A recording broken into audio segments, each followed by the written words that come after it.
Welcome back to our channel. Today, we have an esteemed expert joining us to shed light on chronic lower respiratory disease. Thank you for being here with us. It's my pleasure. I'm happy to be here and share my knowledge on this important topic. Let's start with the basics. What exactly is chronic lower respiratory disease? Chronic lower respiratory disease encompasses a group of chronic lung conditions that affect the airways and lungs, such as chronic obstructive pulmonary disease, COPD, asthma, and bronchiectasis. These diseases cause persistent respiratory symptoms, including coughing, wheezing, shortness of breath, and chest tightness. What are the risk factors associated with chronic lower respiratory disease? The primary risk factor for chronic lower respiratory disease is tobacco smoking. Prolonged exposure to environmental pollutants, such as air pollution and occupational hazards like dust and chemical fumes, also increases the risk. Additionally, genetic factors and a history of respiratory infections can contribute to the development of these diseases. How is chronic lower respiratory disease diagnosed? Diagnosis typically involves a combination of medical history evaluation, physical examinations, and lung function tests like spirometry.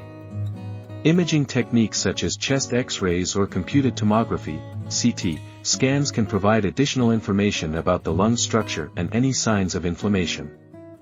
Are there any early signs or symptoms that individuals should be aware of? Yes, early signs may include a persistent cough, especially if it is accompanied by phlegm production, shortness of breath during physical activity, wheezing, and recurrent respiratory infections. If someone experiences these symptoms, it's important to seek medical evaluation for proper diagnosis and timely intervention. How can chronic lower respiratory disease be effectively managed? Management typically involves a multifaceted approach. Medications, such as bronchodilators and corticosteroids, help control symptoms and reduce inflammation. Lifestyle modifications, like quitting smoking, regular exercise, and a healthy diet, are essential in improving lung function and overall well-being.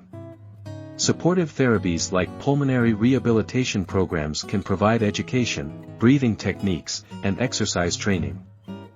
Are there any new treatments or innovations on the horizon for chronic lower respiratory disease? The field of research is constantly evolving, and there are promising advancements being made. Precision medicine, which tailors treatments based on an individual's genetic and molecular characteristics, holds great potential.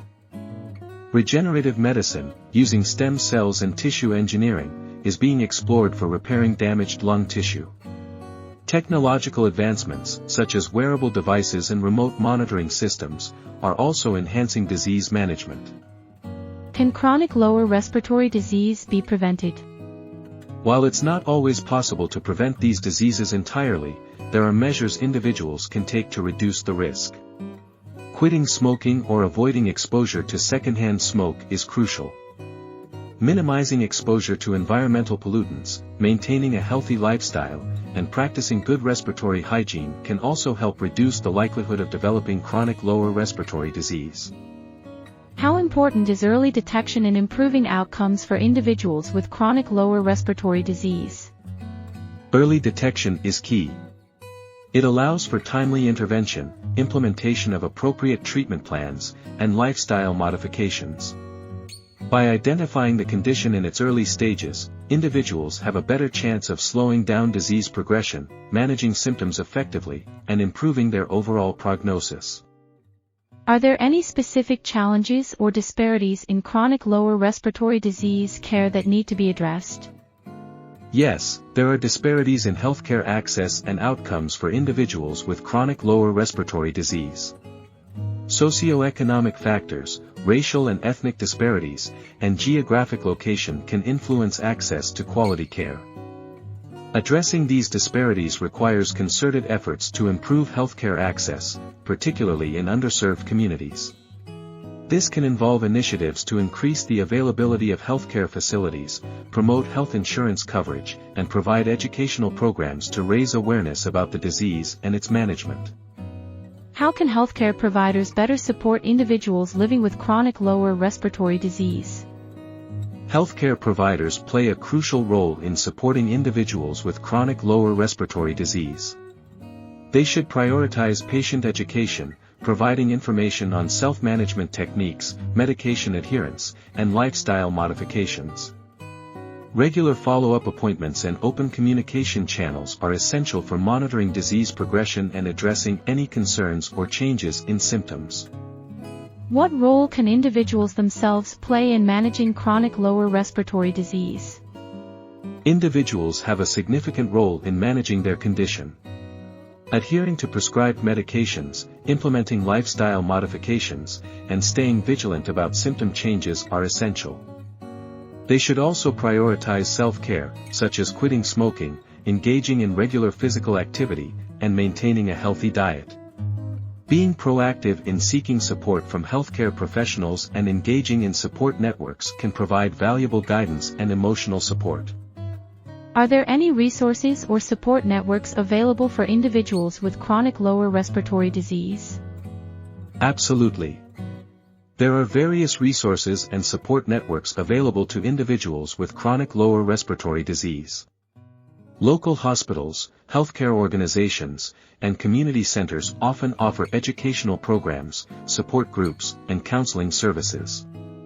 Online communities and forums can also provide a platform for individuals to connect with others who share similar experiences and exchange information and support. Can you speak to the importance of ongoing research in chronic lower respiratory disease? Ongoing research is crucial for advancing our understanding of chronic lower respiratory disease and developing more effective treatments. It helps uncover new insights into disease mechanisms, identifies potential therapeutic targets, and informs evidence-based guidelines for management. Research also drives innovation, leading to the development of novel interventions, technologies, and approaches that can improve outcomes and quality of life for individuals with these conditions. What advice do you have for individuals who have recently been diagnosed with chronic lower respiratory disease? My advice would be to seek education and support. Learn as much as possible about your condition, its management, and available resources. Establish a strong partnership with your healthcare provider, communicate openly about your concerns, and actively engage in your treatment plan. Don't hesitate to reach out to support networks and take steps to maintain a healthy lifestyle. Remember that you are not alone, and with the right support and self-care, you can lead a fulfilling life despite your diagnosis. Is there anything else you would like to share with our viewers about chronic lower respiratory disease? I want to emphasize the importance of early intervention and proactive management. If you or someone you know is experiencing respiratory symptoms, don't delay seeking medical attention. By taking steps towards early detection, adopting healthy lifestyle habits, and accessing appropriate care, individuals can significantly improve their outcomes and overall well-being. Stay informed, empowered, and engaged in your respiratory health journey. Thank you so much for joining us today and providing valuable insights on chronic lower respiratory disease. We appreciate your time and expertise. It was my pleasure. Thank you for having me. I hope this discussion has been informative and beneficial for your viewers.